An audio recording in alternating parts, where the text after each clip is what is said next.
निर्णय एक तिढा मराठी कादंबरी भाग 20. निमिषला भेटून अवनी नुकतीच घरी पोहोचली होती. पण घरी आल्यावर तिला घरातलं वातावरण नेहमीसारखं वाटलं नाही. घरी आल्यानंतरही कसा गेला आजचा दिवस म्हणून विचारणारी तिची आई तिला काहीही न विचारता शांतपणे आपलं काम करत होती. तिच्या चेहऱ्यावर कमालीची शांतता होती. तिच्या बाबांनी तिच्याकडे बघूनही न बघितल्यासारखं केलं आणि ते तडक बाहेर निघून गेले. हे सगळं अवनीसाठी नवीनच होतं. ती फ्रेश व्हायला बाथरूमकडे गेली. ती चेंज करून किचनमध्ये आली तेव्हा आईने तिला विचारलं, काही झालं का आई? सगळं इतकं शांत शांत का वाटतंय? यावर आईने तिला काही प्रत्युत्तर दिलं नाही. अवनीला जरा वेगळंच वाटलं. तिने पुन्हा आईला विचारलं, आई काय झालंय? तू का बोलत नाहीस? इतकी शांत का आहेस? आईने हातातलं काम सोडून तिच्याकडे एक वार पाहिले. आपल्यावर रोखून पाहणारी ती नजर बघताच अवनीला काहीशी भीती वाटली. यापुढे काही बोलायची तिची हिंमतच झाली नाही. आज आईचा मूड ठीक नाही असा विचार तिने केला आणि ती काहीही न बोलता तिथून बाहेर हॉलमध्ये येऊन आपला फोन चावू लागली. रात्री जेवणाच्या वेळेसही सगळे अगदी शांत होते. तिला कळतच नव्हतं की नक्की काय झाले. काही प्रॉब्लेम झाला असेल का? तिच्या डोक्यात विचार येऊ लागले. जेवण उरकल्यानंतर सुद्धा आईने तिला कुठल्याही कामात मदत करू दिली नाही. ती अजूनही तुटकच वागत होती. बाबांनी तर तिच्याकडे बघणंच टाकलं होतं. ती रात्र तिची विचारातच गेली की सगळे आपल्याशी असे परक्यासारखे का वागतायत. या सगळ्या गोष्टींच्या विचारात तिने मोबाईल फक्त एकदाच बघितला. निमिषचा आपल्या पोचल्याचा मेसेज आणि सार्थकचा गुड नाईटच्या मेसेजला तिने फक्त ओके म्हणून रिप्लाय करत फोन बाजूला ठेवून दिला. तिची कुणाशी बोलण्याची मनस्थिती नव्हती. दुसऱ्या दिवशी ऑफिसला सुट्टी असल्यामुळे ती घरीच होती. तिच्या बाबांचीही सुट्टी असूनही ते घरी थांबले नाहीत. ते बाहेरच होते. हर्षी खेळायला बाहेर गेला होता. आई आणि ती दोघीच हॉलमध्ये बसल्या होत्या. टीव्ही चालू असूनही आई टीव्ही बघत नाही तर कसल्याशा विचारात ती दंग आहे हे अवनीला कळत होते. मग तिनेच आईला पुन्हा विचारले, आई अवनी. विचाराच्या तंद्रीतून बाहेर येत अवनी म्हणाली, काय झालं आई? कालपासून तुम्ही सगळे माझ्याशी बोलत का नाहीये? माझं काही चुकलंय का? तुम्ही रागावलात का माझ्यावर? अवनीची आई क्षणभर तिच्याकडे पाहतच राहिली. आता तिला आपल्या आईच्या डोळ्यात तिच्याविषयी असणारी काळजी आणि राग या दोन्ही गोष्टी तिला एकत्र जाणवल्या. अवनी, काल आम्ही एका लग्नाला गेलो होतो. लग्नाला कुणाच्या ग? अवनी म्हणाली. आपल्याच नात्यामधलं होतं आई. अच्छा, मग झालं का नीट? अवनी म्हणाली. तुला माहिती आहे का तिथं काय झालं आई? आई, नीट सांगशील का काय झालं नक्की? काल तिथे गेल्यावर आम्हाला असं कळल्यावर असं वाटतंय की आमचं नक्की काय आणि कुठे चुकले. पण आई, असं झालं तरी काय? अवनीच्या मनात आता भीती दाटू लागली होती. तिथे गेल्यावर आम्हाला कळलं की आमचीच मुलगी आमच्या माघारी आमच्याशी खोटे बोलून काय दिवे लावते ते. आई रागात म्हणाली. हे वाक्य ऐकताच तिच्या हृदयात धस्स झालं. तिच्या हृदयाची धडधड अजूनच वाढली. तिचे हातपाय थरथर कापत होते. आईला आणि बाबांना निमिषबद्दल कळालं की काय या विचाराने तिला आता घाम फुटत होता. देवा, असं काही नसावं. प्लीज प्लीज प्लीज, अवनी मनोमन म्हणू लागली. अवनी, कालच्या लग्नामध्ये आपले बरेच नातेवाईक होते गावाकडचे. इथले त्यापैकी एक म्हणजे संजय सपकाळ. तू त्यांना ओळखत नसशील पण ते ओळखतात त्यांना. लग्न झाल्यानंतर आम्ही सगळे बोलत असताना तुझ्याविषयी सगळे विचारत होते की तू काय करतेस. तुझ्यासाठी काही स्थळसुद्धा आले, पण आम्ही आत्ताच आमच्या मुलीचं लग्न करायचं नाही असं म्हणालो. तिला अजून स्वतःच्या पायावर उभं राहायचंय, चांगला जॉब करून सेटल व्हायचंय. तुझे बाबा तर तुझ्याविषयी खूप अभिमानाने सांगतात सगळ्यांना. खूप चांगली स्थळं आतापर्यंत तुझ्यासाठी आली, पण आम्ही ते तुला कळू दिलं नाहीत. कारण तूच म्हणाली होती तुला आधी सेटल व्हायचे, तुझी स्वप्न पूर्ण करायची आहेत. पण आपल्या आईवडिलांना जेव्हा आपला अभिमान वाटतो तेव्हा त्यासारखं दुसरं समाधान खरंच कुठे असावं का? अवनीला आपल्या आईचं बोलणं ऐकून छानही वाटत होतं, पण आईला अजूनही बोलायचं होतं. पण ते नक्की काय होतंय तिला ऐकायचं होतं. पण काय आई? अवनी म्हणाली.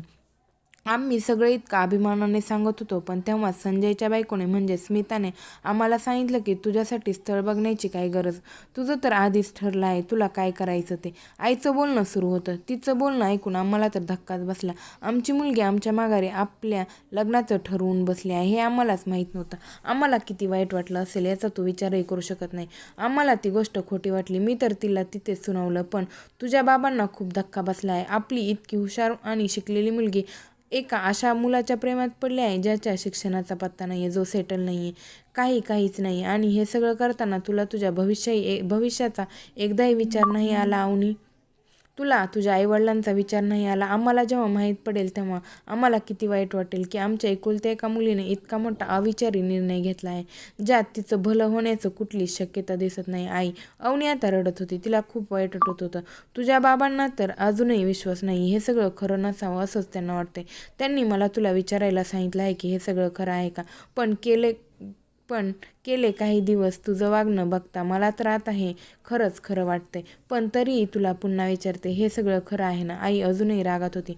इतकं सगळं अचानक झाल्यामुळे अवनी अत्यंत घाबरून गेली होती. निमिष आणि ती दोघेही सेटल झाल्यानंतर मग घरी सांगायचा असा विचार तिने कितीतरी वेळा केला होता. पण या सगळ्या गोष्टी अचानक समोर आल्यामुळे आता आईला काय उत्तर द्यावं हे तिला सुचत नव्हतं. आणि बाबांना या सगळ्या गोष्टी कळल्यामुळे आपण बाबांसमोर तरी कसं जायचं या विचारानेच तिच्या अंगावर काटा आला.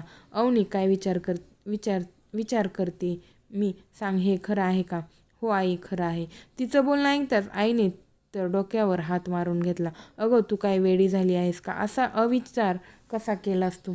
आई रागात म्हणाली, सॉरी आई, मला असं कधीच वाटलं नव्हतं की तुम्हाला बाहेरून असं काही कळेल. पण मी तुम्हाला सांगणार होते. निमिष आणि मी दोघेही सेटल झालो की अवनी पुढे बोलणार इतक्यात आई म्हणाली, अच्छा, म्हणजे इथपर्यंत तुझा विचार करून झालाय तर सगळं तू एकटीनेच ठरवलं आहे. आमची काही गरज वाटत नाही तुला आता?